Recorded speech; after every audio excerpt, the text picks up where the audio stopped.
There are a lot of old designs from Warhammer 40k's early years that have been brought back in a revised form much later. The Horus Heresy game has been a particularly fertile ground to resurrect designs from 40k's first edition, known as Rogue Trader, on account of that being its name. From Saturnine Terminators to Dimos Rhinos to whatever the early Landspeeder models were, plenty of the old designs have had a redo. However, once you get into early Epic, there's a lot that hasn't been revived, and one design that has not been resurrected is the original Epic scale Thunderhawk from the early 90s. And that's probably because it's a little brick of a thing even by the standards of Imperial vehicles, and was fairly quickly replaced by something that looks a lot closer to the modern design. But sometimes a bit of brickness can be a useful thing, like if you are learning how to make your own minis with a 3D printer and want something to practice on, which is what I happen to be doing at the moment. So I use this old mini as a way to learn how to make multi-part STLs from scratch in Tinkercad, and since it was mostly big chunky shapes, I threw one together and printed it off. And I think I managed to get pretty close, especially once it's had paint on it. I think it's fairly easy for it to blend in with the originals, even if it's not a complete one-to-one recreation. Also, side note, if you're wanting to make some basic stuff for 3D printing and have no idea where to start, Tinkercad is surprisingly good. You're just jamming shapes together and trimming off what you don't need. As someone who has way more experience scratch building stuff physically, I found this system very intuitive. Just as things get more complex, I have noticed it gets a bit squirrely exporting the STL. You might just need to export it over and over again until it doesn't fail. So I had a Thunderhawk, it printed fine, it was painted, job's a good one. But I can't leave well enough alone. I thought, well, yeah, I have made a mini that works in Epic, but that's not a game currently in production. Why don't I also make it work for the actual current game with teeny tiny Marines, Legions Imperialis? So that's what this video is. Okay, so to make a Legions Imperialis Mark I Thunderhawk, that's not a canonical name, by the way, I'm just going to refer to it as a Mark I just for simplicity. We first need to work out how big it needs to be.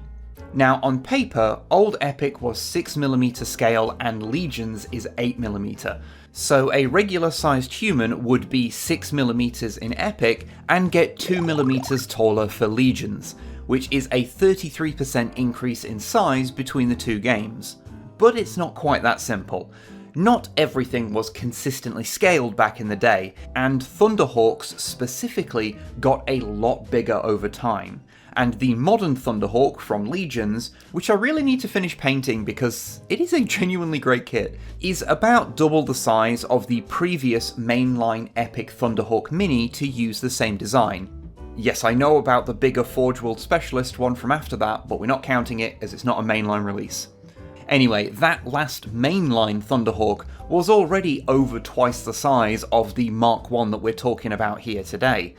So I think we're going to need to experiment a little bit to find the right size, because just increasing it by 33% doesn't really feel big enough. Doubling its size, like what happened with the other Thunderhawk design, still makes it very short, but like, the front matches so it feels like it's in the same scale.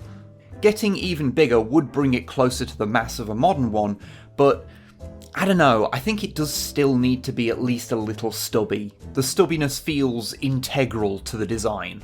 So yeah, I think we're going to go with roughly doubling its size. Now of course none of that really matters, since as far as I understand it, the size of a flyer is not super important in Legions due to how line of sight works for them, so they could be just the size of the originals. You could just say that they're very far away. But I do want it to look like it belongs with the other minis. Now, I could call it a day here and just print off a bigger version of this with a resized stand hole, but I don't know, that kind of feels like a job half done. If you scale something up, then the details on it weren't designed with that scale in mind, and even then the details on a Metal Mini from the early 90s and the details on a Legions Mini are quite different. So I think I need to update it to try and make it blend in a little more. So that's what I did. And after losing an entire day to fiddling with it, I ended up with this, where I tried to keep the old shape and unique details, like the windows and crenellations, whilst updating it with more modern detailing. The big main change was completely reworking the front end, mostly since there's no visible cockpit on the original, just a big disc. I suppose we are to assume they hang out of one of the windows Ace Ventura style to pilot it. So I tried to make a cockpit that feels part of the same family as a Thunderhawk. But I wasn't happy with it, I'll be honest. Because whilst this does indeed look very much in line with the later designs, when combined with the boxy shape of the rest of it, it also kinda looks like an old Ford Transit van. This little lump for the cockpit really does throw off its entire silhouette, and it looking like a van also screws with its sense of scale, so it looks much smaller than it actually is. So I set about redesigning it. My first attempt was to do the same basic thing but keep it entirely flat to the front. I think this works alright, but I think the scale still looks a bit off, even if it does maintain the silhouette better. It was still missing something. And that's when I realised that the answer was right there staring me in the face. I need not cast the front disc aside as a design error, I should embrace it the way that I have with every other foible that the design has. After a few experiments that really did not work, I ended up with this, using the circle as a surround for a recessed slot of a window. It's not something that shows up on other Thunderhawks, but it feels suitably imperial. So I have a functional STL, I've even made a quick base for it, but there is one more issue. This thing would be a pretty hefty lump of resin, which not only costs more to print, but is heavy. And although I'll be mounting mine on brass rod, so that kind of weight isn't a big deal, since it has been made to be compatible with the standard GW flight stand or one of these 3D printed ones that I've made for it, it does behoove me to be a little bit more mindful. And that means hollowing it out. And if I'm doing that, then I might as well split the hull into parts as well, so that I can make sure that the internal parts are properly cured. And since I've made 3 different fronts, why don't I make that the bit that's printed separately? So if you prefer one of the other front sections, then you can have that one instead of the one that I like the best. And if you're able to look inside it, then why don't I quickly sketch up some guys that this thing is transporting and put those inside? You'll never see them once it's assembled, but we'll know they're there. You can see how, in my hands, projects escalate from being a thing to do one afternoon into something that eats up an entire week. So, I think the Mark I is ready. Now to throw all these bits into the printer to make sure they fit together properly once they're real objects, and, after some small revisions, we're done. Well, mostly. I did get sidetracked because I realised that because the new feet don't go down quite as low, there isn't a way to just have it rest on the ground naturally. So I made a variant for each bit with its landing gear down, so if you don't want to put this thing on a flight stand, you don't have to anymore. Also meant that I inadvertently made a little guy. He's really only missing arms, and he'd be a particularly rotund little dreadnought. Speaking of little guys, yes, they are still in there. Say goodbye though, because they're about to go and live in perpetual darkness. What? They could be Night Lords. They'd love that. After some paint and transfers, yeah, I'm pleased with these. I know I'm skipping over a fairly big process there, but I hate filming myself painting, so deal with it. Here's the paints I used for those curious. But yeah, I think these fit in well enough with the official minis, and seeing a Mark I scaled with a modern Thunderhawk is pretty fun. Overall, this was a really satisfying learning experience. It forced me to solve a lot of problems, often of my own doing, and those lessons have already informed my future projects. Like, yeah, if you're gonna make something multi-part, it's a lot simpler to build it that way from the ground up, rather than retrofit it afterwards. Turns out planning ahead works better than not. Who knew? Also that taking the time to do the multi-part thing is not only useful when printing them, as you can orient them in such a way that the supports are mostly attached to the parts you'll never see, but also allows you to make alternate parts a lot easier. But overall, what should you take from this video? Well, it's not to show off that I'm the best STL creator in the world. Anyone that makes these things has likely been looking at all the inefficiencies in my process and the mistakes I've made, and has spent the last however minutes long this video is wincing and or yelling at the screen. I spent this whole project learning how to do things, mostly by doing them wrong first and figuring out a better way later once I was already locked in. No, it's that it's never too late to try something new. I am going to be 40 years old later this year. I am long past the point in my life where I am expected to be learning new skills constantly.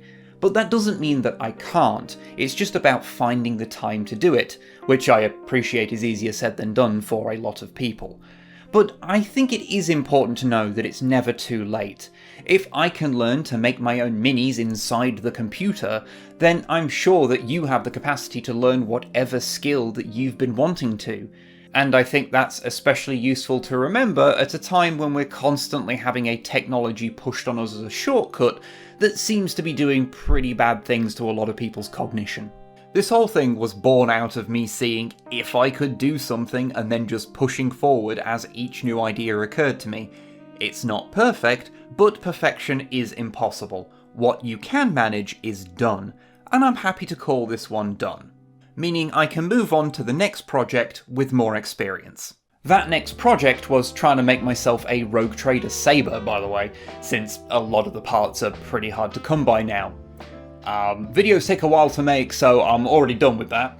Made a lot of mistakes there too, but different ones, so that's just more lessons learned. I have also made more things since then. As I said, videos can take a while, especially when you're distracted by making things like sabers.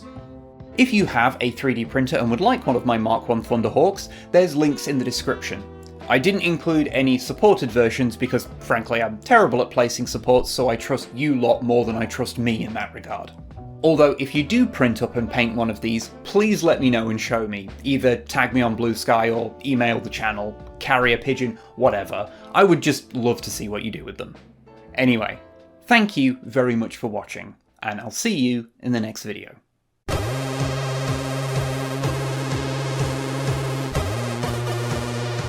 Hey there, hope you enjoyed this kinda different video. If you did, please let me know by liking the video or leaving a comment, perchance even subscribing if that is a thing you have not done. Seriously, I do actually want to know if you'd like to see more things like this. I have a lot of ideas in this vein and I'll be making them to print for myself anyway, so being able to make the process into a video as well would just be a bonus. If you would like to support this and the other wargamey nonsense on this channel in a more financial way, then please head on over to patreon.com/snipeandwib, just like all the lovely folks who are scrolling by have done. Anyway, take care, and goodbye.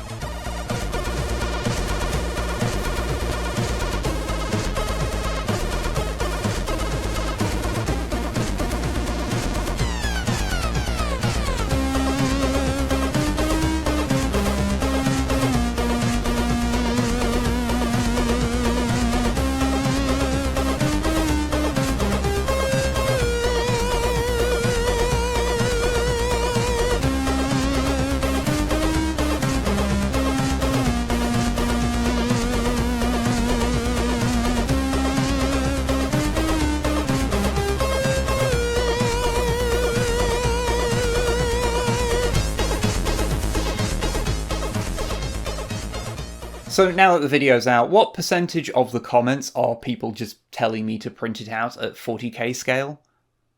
Yeah, I thought as much. Maybe one day. If I get a filament printer, maybe.